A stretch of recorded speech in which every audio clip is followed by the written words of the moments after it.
അങ്ങനെ ഞാൻ ആസിഫിക്കേന്റെ ആഭ്യന്തര കുറ്റവാളി മൂവി കണ്ട്.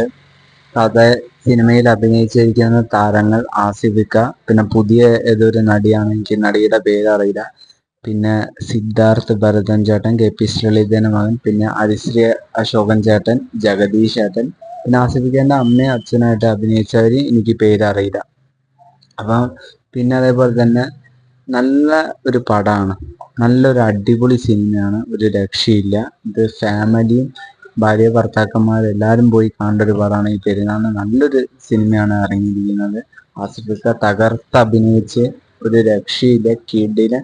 പിന്നെ എന്താ പറഞ്ഞാല്, നമ്മള് ഒരു ഭാര്യയും ഭർത്താവും ഇഷ്ടമില്ലാതെ കല്യാണം കഴിച്ചാൽ എങ്ങനെ ഉണ്ടാവും, അതും കൂടിയാണ് ഈ സിനിമയിൽ കാണിക്കുന്നത്. ആ പെണ്ണിനാണെങ്കിൽ ആസിഫിക്കനോട് ഇൻട്രസ്റ്റിങ്ങും എന്താ പറഞ്ഞാൽ ഇഷ്ടമൊന്നുമില്ല.